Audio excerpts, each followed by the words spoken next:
If it wasn't for this place behind me, I may not be doing YouTube as a job. It was my Hamilton Park abandoned stadium video that I got recommended to do by a few viewers when I'd moved back to the UK. I'd moved back to Scotland, made a few Scottish videos. People were like, why don't you check out Hamilton Park and do a video there?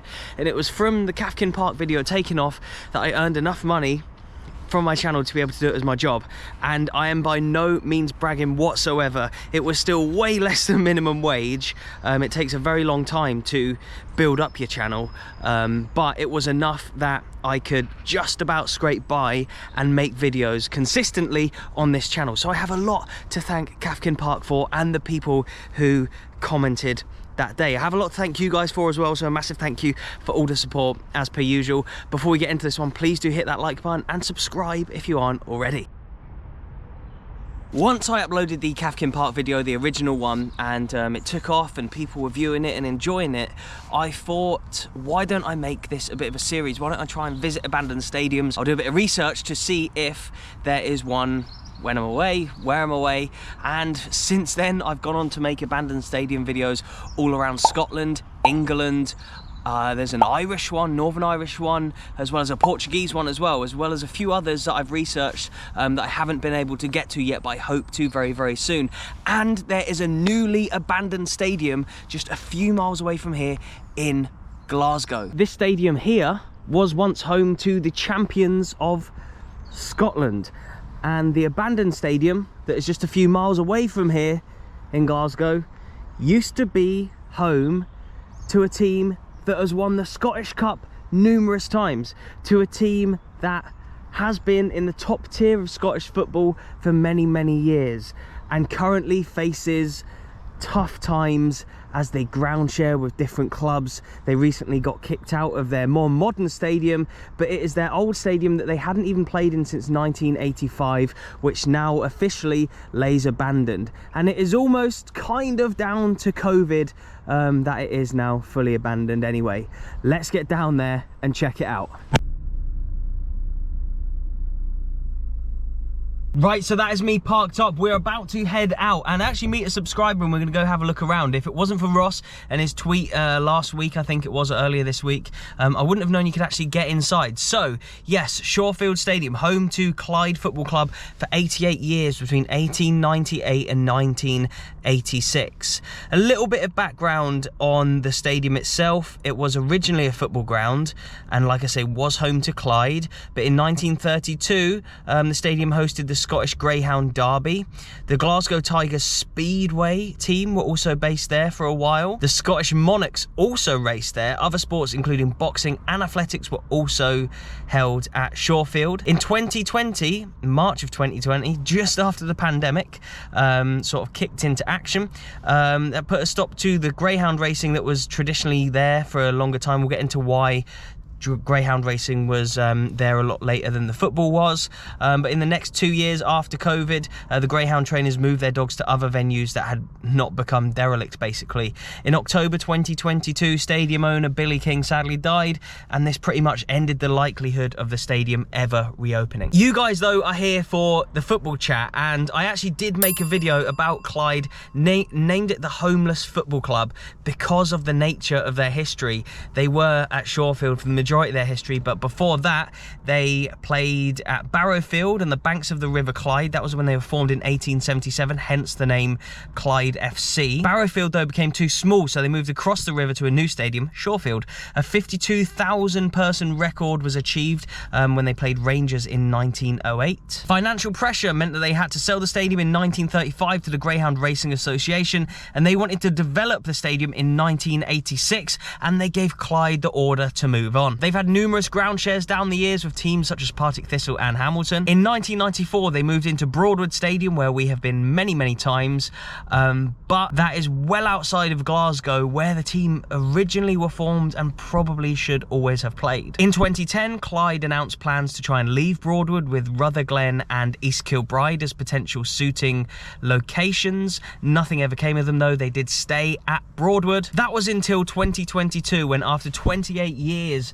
at the All-Seater Stadium in Cumbernauld. They eventually left. There was a lot of controversy around them leaving. I don't know if the David Goodwillie situation played a huge part in it. Maybe it did slightly, but I think there was a few issues that Clyde had with North Lanarkshire Council down the years, and thus they eventually moved out. The tenants now are Cumbernauld Colts, who were always there previously as well when I'd been there, Open Goal Broom Hill and Rangers Women. A lot of teams have used Broadwood Stadium as their home stadium.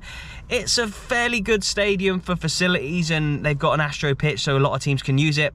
But for a team like Clyde, who are formed in Glasgow, in my opinion, they should always have stayed in this city. Here we have a Clyde sticker. Look at that, Shawfield there. Clyde sticker, a more modern one with the Clyde badge and a lad sitting there. And Glasgow, look, that is Glasgow, not Cumbernauld, not East Kilbride. It's a Glasgow he's sitting at. It's a Glasgow club in my opinion. The Shawfield boys are in town, and look, someone's even put a Clyde coloured scarf right there in the memory, I suppose, of this stadium. I feel so sorry for the Clyde fans. And look at that, how ironic is that? Shawfield celebrate. Join us in our newly refurbished private hire function suites. I wonder when that was put up. Jesus. Ross, you've been watching the videos for a long time. Really appreciate the support, mate, so thank you so much. You're a Clyde fan. I am. We met briefly once before at Queen's Park v Clyde last season, but we are now at the old home of Clyde. Tell everybody what this place means to you as a Clyde supporter. I mean, for Clyde in general, it was always home.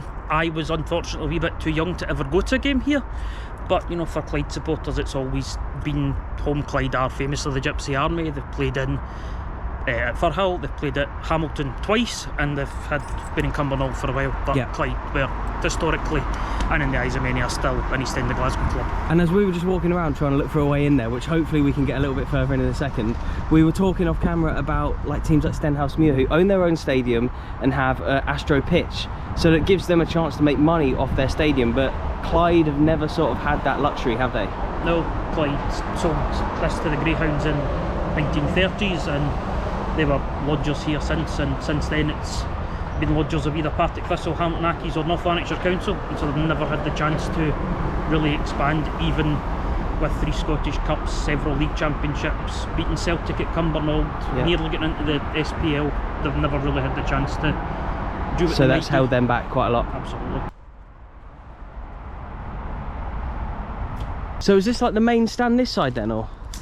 No, main stands. Main stands around the other side. Okay. Thinking maybe I'd see the pitch through there. Oh, look at that, mate. We've got a great shot there. Excellent. Wow. So the biggest attendance ever, you say, was what, 52,000 against Rangers? Yep, I've heard arguments about it. There maybe wasn't quite as many, but there was loads of people in there. Officially, it's 52,000. So in your opinion then, are Clyde a Glasgow club? I think they probably are. I mean, I'm from Cumbernauld. I support Clyde because they were the team in Cumbernauld, and it's who my dad was happy to take me to see because they were local and they were in the league. But I always get the feeling that Clyde are at home in their East End roots. Yeah. I wonder what this room was used for. There's a toilet by the looks of things. Look at that. You see the bit up on the wall there? Also you can, and there's the trough. So this is where the Clyde fans would have come and pissed away their tenants during the game.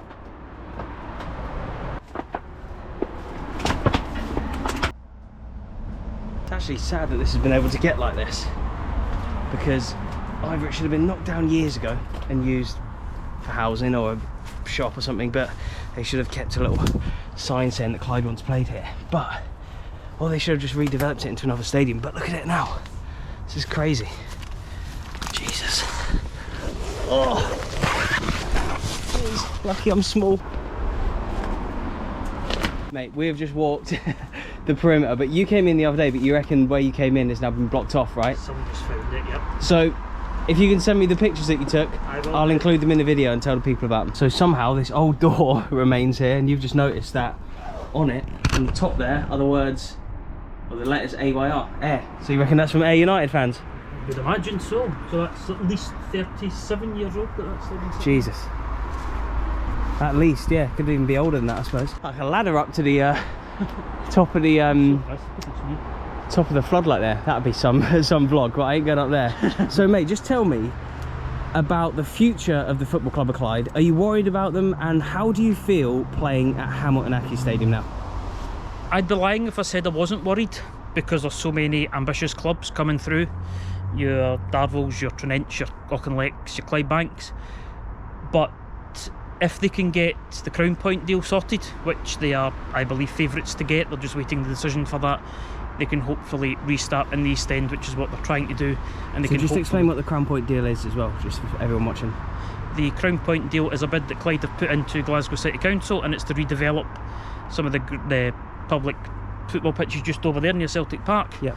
And they're hoping that that will be a bid to get them close to where their roots traditionally in Bridgeton and Oatlands. Brilliant. Where they can hope that they can not start again, but can kick on again. Yeah, become a fully fledged member of like the top couple of leagues of Scottish football, I suppose they belong to be. And they're currently bottom of League One this season. Recently lost against Peterhead, who they're in a relegation battle with. Although maybe 5-10 years down the line, if they can redevelop some areas around here, they might be all right. What about the next 1-2 years? Do you reckon it will get worse before it gets better? I think this year is going to have to be a write-off, I think, with Jordan Allen going to Falkirk. They have brought in Martin Rennie from Montrose and Docherty from Kelty, who I'm sure you're familiar with, Sam. Yeah. So hopefully there's something, but I think the absolute maximum they can hope for is the playoffs, and who knows where that happens. If I was Jim Duffy, I'd be planning for League 2 next year, but hopefully the club are more optimistic than me. So yeah, the point in this video was to tell you that Shawfield is now pretty much officially abandoned after the sad death of the owner, plus everything that happened during COVID and the football team getting kicked out in the 80s. It has now run its course, and I don't think it may ever be used for sport ever again. I understand there is some people that would be against greyhound racing as well. The dogs aren't always treated the best and stuff, and maybe people were against that stadium being used for that anyway. But it does now seem like we have two abandoned football stadiums, or abandoned former football stadiums within Glasgow now. I do think Shawfield actually rests half in South Lanarkshire, half in Glasgow, part in Glasgow, part in South Lanarkshire.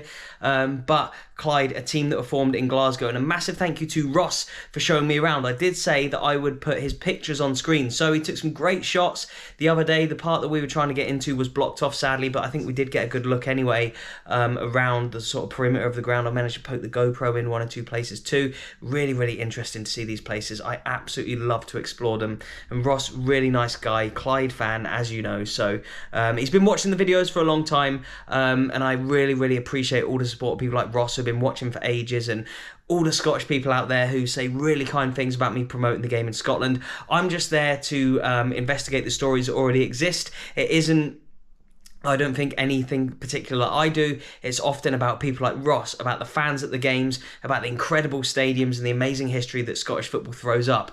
And sometimes it throws up sad stories, a little bit like this one today. I wonder what is going to happen to Clyde. I wonder what division they'll be in next season, and maybe League 2 by the looks of things.